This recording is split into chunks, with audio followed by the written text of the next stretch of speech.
15 વર્ષથી પાલેજમાં જૂના અને જાણીતા computer, laptop, CCTV camera service, printer repairing તેમજ નવા અને જૂના કોમ્પ્યુટર લે-વેચ કરનાર. એડમિશન ફોર્મ તેમજ તમામ સરકારી ફોર્મ ઓનલાઈન ભરી આપવામાં આવશે.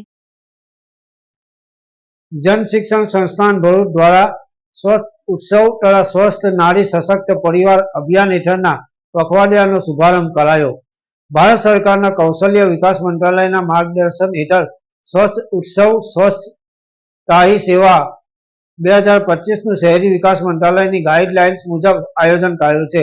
જ્યારે સ્વસ્થ નારી સશક્ત પરિવાર અંગે આરોગ્ય અને પરિવાર કલ્યાણ મંત્રાલયની ગાઈડલાઇન્સ મુજબ આયોજન કરાયું છે. આયોજિત કાર્યક્રમમાં સ્વાગત કરતા જેએસએસ ભરૂચના નિયામક જૈનુલ સૈયદ દ્વારા બંને કાર્યક્રમો માટે માહિતી પૂરી પાડી હતી અને આ પખવાડિયા દરમિયાન યોજાનાર કાર્યક્રમોની સફળતા માટે સહયોગી સંસ્થાઓ તથા તાલીમાર્થી ભાઈ બહેનોને આહવાન કર્યું હતું. અતિથિ વિશેષ પદેથી બોલતા કે રોહિતે સ્વચ્છતા સંબંધિત વિવિધ મુદ્દાઓ પર ચર્ચા કરી હતી અને આ કાર્યક્રમોને સફળ બનાવવા અને પોતાનું શ્રેષ્ઠ યોગદાન પૂરું પાડવા તાલીમાર્થીઓને જણાવ્યું હતું.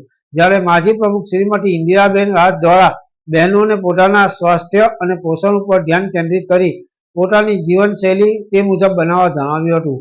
કાર્યક્રમના મુખ્ય વક્તા તરીકે ભરૂચના જાણીતા મહિલા તબીબ ડોક્ટર પ્રતીક્ષાબેન મહિલા દ્વારા બહેનોને મેન્સ્ટ્રલ હાઇજીન અને ન્યુટ્રિશન તથા એડોલસન્ટ ગર્લ્સને પડતી મુશ્કેલીઓ અંગે માર્ગદર્શન આપ્યું હતું અને આગામી દિવસોમાં યોજાનાર મહિલાઓ માટેના અન્ય કાર્યક્રમો માટે માહિતી પૂરી પાડી હતી. કાર્યક્રમના અંતે શ્રીમતી કિસ્સાબેન કઠોલિયાએ સૌનો આભાર વ્યક્ત કર્યો હતો. યાકુબ પટેલ, ભરૂચ.